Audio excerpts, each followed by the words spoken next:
Chapter 11. The Purification of the Soul. Spiritual Keys to Harry Potter and the Philosopher's Stone.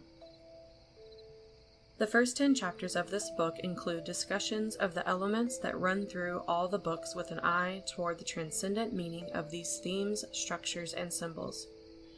In the next 9 chapters, we'll look at each book, not, I hope, to repeat what has already been said about love and death and specific symbols, but to reveal the several parts of these books that have jumped off the page in terms of their spiritual and specifically Christian meaning. Much of the first book's meaning, not too surprisingly, is about alchemy. The original title, Harry Potter and the Philosopher's Stone, cues us to that, and we'd expect, knowing the alchemical formula, Harry moves through the black stage, the Dursleys, Snape, the white stage, Dumbledore, and the red stage, Rubeus, and Crisis Event. The last is the red-hot crucible scene in which Harry dies and rises from the dead in the presence of a symbol of Christ.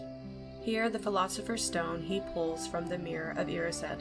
In addition to alchemy, there are 2 other striking parallels with the Christian journey in Philosopher's Stone: the drinking of unicorn blood in the Forbidden Forest and the consequences for Quirrell when he tries to kill Harry. Perhaps the scariest scene in the first book, and certainly the most misunderstood, is the detention in the Forbidden Forest, where Harry and Draco see the Dark Lord drinking unicorn blood.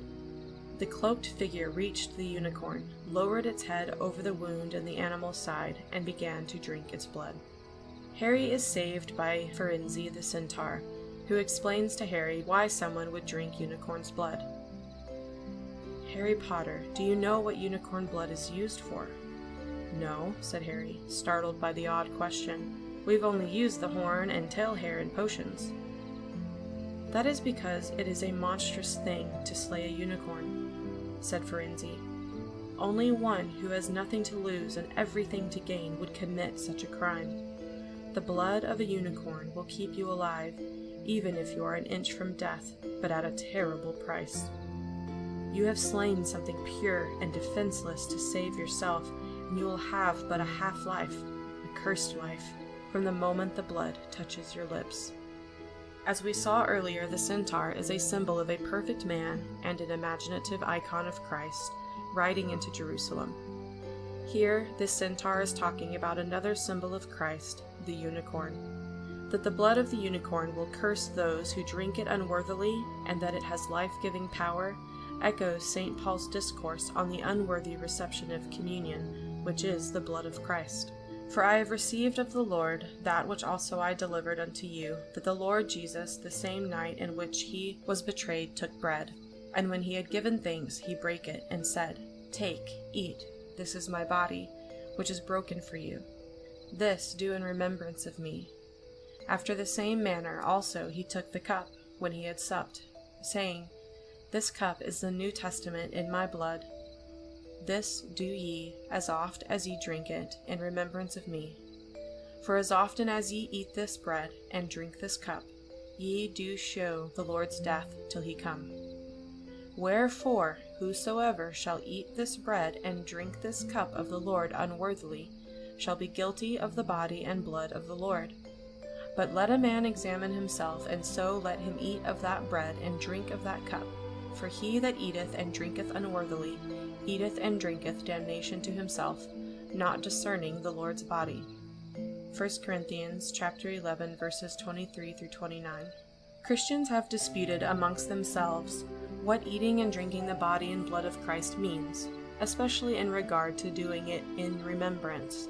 Men of goodwill, however, would be hard-pressed to feign confusion about what St. Paul says happens to Christians who do this unworthily. They're damned, sure and simple. Now, when Firenze the centaur explains to Harry that anyone who selfishly drinks the life-saving blood of the unicorn is cursed, from the moment the blood touches his lips, he does everything but read from 1 Corinthians chapter and verse. Less explicit, but just as important, are the smuggled theological points in Harry's journey to the Mirror of Erised and Quirrell's fate in serving the Dark Lord and attacking Harry. As we've already seen, alchemical work can be described as a salvation journey, using the terms purification, dissolution, and recongealing. The end result of alchemy is a soul that has turned or transmuted from lead to gold, from base desires and concerns for ego-focused individual advantage to Christ-like love and freedom. Harry Potter and the Philosopher's Stone is largely an exposition of the alchemical method shown through human character regions. It is centered on Harry's spiritual purification so that he might be worthy of the stone at the book's end. This requires his purification, dissolution by contraries, and philosophic congealment. In Chapter 8, we saw that change is a key theme in Harry Potter. In this first book, Harry changes from an orphan in a Muggle home into a wizard hero capable of saving the world from Voldemort's return. This happens in stages as the various character reactants distill the Muggle out of him. His final trials to get the stone are symbols of his soul's journey to perfection. Let's look at these trials. They begin with Fluffy, the giant three-headed dog that guards the trapdoor hiding the stone. Hagrid purchased Fluffy from a Greek chappie in a bar, which makes sense because the dog clearly refers to Cerberus, who played a role in several Greek myths as the monster guarding the gates of hell. Orpheus got past Cerberus by lulling him to sleep with a lyre, and that is Fluffy's weak point as well. Quirrell uses a harp, much like a lyre, and Harry uses Hagrid's gift flute. Cerberus, the otherworldly canine, is at the gates guarding the gauntlet of trials to the stone, or spiritual perfection, because the first step in spiritual life and alchemical work is renunciation of the world. This is the first rung on the ladder of divine ascent, and the most difficult. The power-obsessed Quirrell/Voldemort struggles with the Fluffy obstacle above all others, which is why it takes him so long to enter through the trapdoor. Renunciation is the better part of purification, and it is not until Harry throws off earthly concerns, the house cup, detentions, being expelled, life itself, that he is able at last to enter the trapdoor. In a heroic scene, he dismisses Ron and Hermione's concerns about school and family before the prospect of the return of Voldemort, and takes the plunge. The trials the trio goes through to get to the stone aren't arbitrarily assigned. We saw in Chapter 9 how Hermione, Ron, and Harry are actually living symbols of the powers of the soul, mind, body, and spirit, or mind, desire, and heart. This Platonic doctrine of the soul, after its baptism and correction, became the teaching of the Christian Church. The trials, though, aren't from Plato, but from Aristotle. Each trial Harry faces in his race to get the stone, believe it or not, reflects a faculty or kind of soul in the Aristotelian model. The path to the stone is an obstacle course symbolizing the soul's qualities and powers as presented in Aristotle's On the Soul, and adapted by medieval theologians. To reach perfection, the Philosopher's Stone, Harry must necessarily show himself to have surpassed each obstacle within himself. The scholastic model, following Aristotle and Aquinas, is that there are three kinds of soul: vegetative, sensitive, intellective. The powers or faculties closely tied to each kind are 1. Nourishment and reproduction with the vegetative, 2. Discrimination and will with sensitivity to data, and 3. The rational and spiritual with the intellective kind. What do Harry, Ron, and Hermione find when they jump through the trapdoor? They descend miles under the school into a netherworld crucible, where their worthiness will be tested. Then, in sequence from carnal to spiritual, this trio of the soul's powers pass through tests for their purification. First is the test for the vegetative kind of soul by means of the vicious plant Devil's Snare. Then comes discrimination or choice. The team has to find the single-winged key that fits the locked door at the opposite end of the chamber, out of hundreds of flying keys. The right key here means both answer unlocking a problem and musical note perceived by the heart. Desire or mind cannot hear, find, or catch the right key except in obedience to heart. Next test, please. To pass the magical chessboard test, they must become players and win the game. Ron is in charge here, because this is the ultimate test of the willing or desiring faculty he embodies. Of course, Ron chooses the passionate, erratic knight and assigns the linear, analytical Hermione the rook. which only moves in straight lines. Harry, the heart or spiritual center, becomes, what else? A bishop. Why is the chess game, what Americans think of as an egghead sport, the test for will and the last or highest test for Ron, our desiring part? Because to win this game, Ron must sacrifice himself. There is no greater challenge for the passionate faculty than to forego its selfish interest and focus on the greater good. Ron transcends himself in selfless sacrifice, and the test is passed. On to the next test. Don't forget to jump over the troll. Pure logic. Snape has left a word puzzle beside 7 bottles of potions that will kill or liberate. This is Hermione's exam, of course, and mind solves the puzzle without trouble. But this is the end of the road for Hermione. The last test is only for the highest faculty of soul, and she retires, deferring to Harry. And this test, it's our old friend the Mirror of Erised. The Quirrell/Voldemort two-headed monster is standing in front of it, trying to find the stone, and all Quirrell can see is himself giving it to Voldemort. 3 days after Harry passes the test in front of the mirror, Dumbledore tells Harry why this is. You see, only one who wanted to find the stone, find it but not use it, would be able to get it. Otherwise, they'd just see themselves making gold or drinking elixir of life. Quirrell/Voldemort is clueless in front of the mirror, but not Harry. Because of Dumbledore's coaching about the mirror months before, and his understanding that the happiest man in the world would see only his reflection, Harry knows what he will see. It won't be his family. After the trials of purification he has just passed through, Harry knows he will see himself only wanting the stone for itself. What I want more than anything else in the world at the moment, he thought, is to find the stone before Quirrell does. So if I look in the mirror, I should see myself finding it, which means I'll see where it's hidden. But how can I look without Quirrell realizing what I'm up to? The authentic and accomplished alchemist is able to produce the stone because of his spiritual achievement. It is a byproduct of that perfection, as are immortality and the riches of transcending the world, rather than the end or goal of it. We know Dumbledore and Flamel are of this perfected type because they willingly destroy the stone at book's end.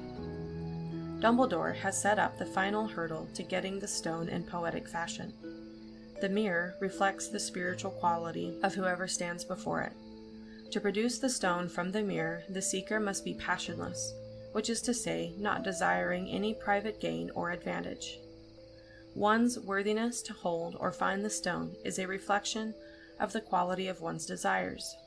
Quirrell, consumed by Voldemort and his own lust for power, cannot get the stone, but Harry, of course, being what Dumbledore later calls pure in heart, sees himself put the stone in his own pocket.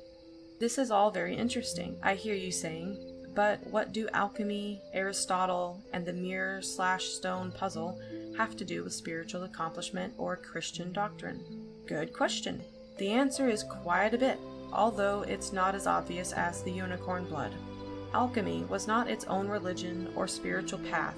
It only existed as a discipline within revealed traditions. To Christians, the alchemical process was symbolic of the way to spiritual perfection, and the Philosopher's Stone, as the end result of this process, was a symbol for Christ. Having completed a trial by fire and spiritual purification, Harry is able to see and receive this symbol of Christ because he has no desire to use it for his own advantage, but seeks it in loving service to others.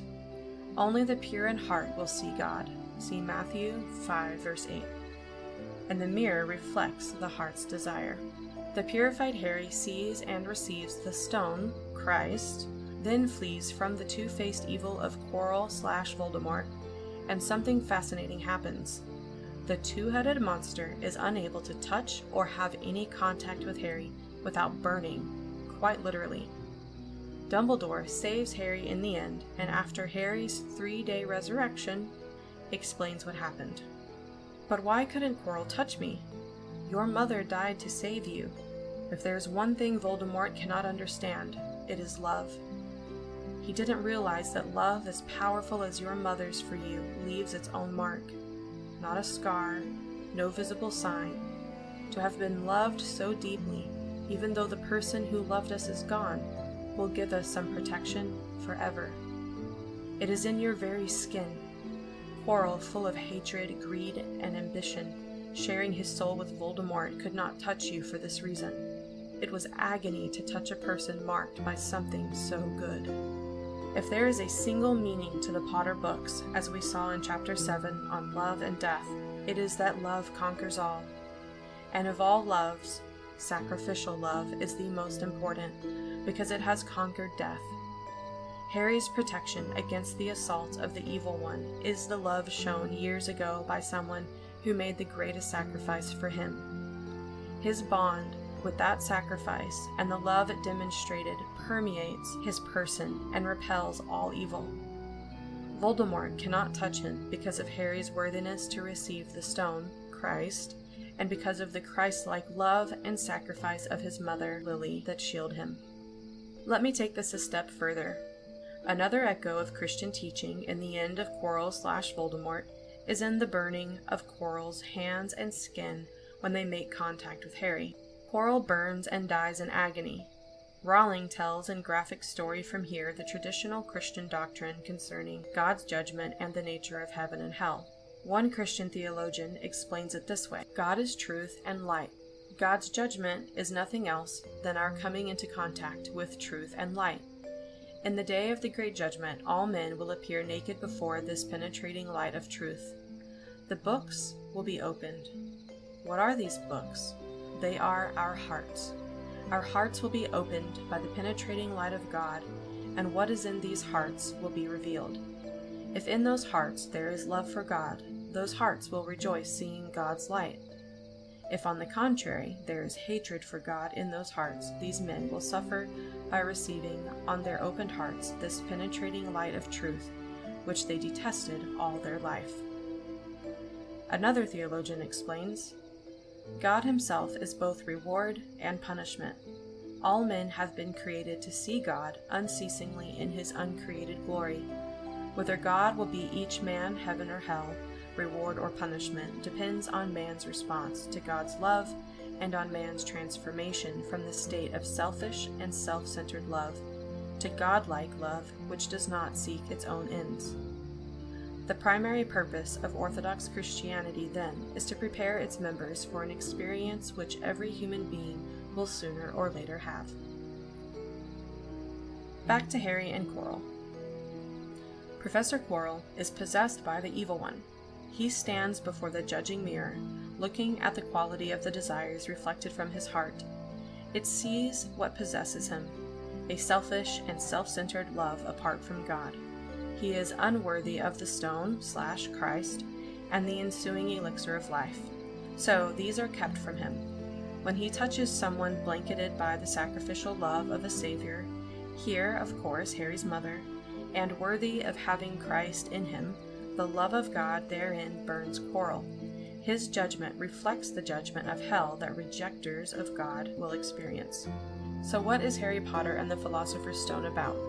Written in the symbolism of alchemy and traditional Christian doctrine, it is an ode to the purification and perfection of the soul in Christ and his saving sacrificial love. The perfected soul at death will experience the glory and love of God as joy. The soul that has not transcended, that has consumed itself with pursuit of power and love, of self apart from God, will experience the same glory as agony and fire. Incredibly, Rowling has written an engaging parable about God's judgment on the spiritual qualities of our lives and about our capacity for, or our despising of, love. And this parable excites postmodern readers about becoming pure in heart and accepting the protection of sacrificial love. For generations, immunized against any kind of fire and brimstone sermon or message, this is a borderline miraculous accomplishment.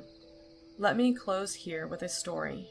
When I first read this book aloud to my children, my then 11-year-old daughter, Hannah, who had read the book with my permission already, was in the room. I asked her why she thought Quirrell couldn't hold on to Harry. She explained matter-of-factly that Harry was protected by his mother's love, and that love burns people with hard hearts. Just like heaven and hell being the same place, As much as we speak about such things in our family, I was still amazed that she'd made the connection on her own. I guess the world will always underestimate the wisdom and courage of its 11-year-olds.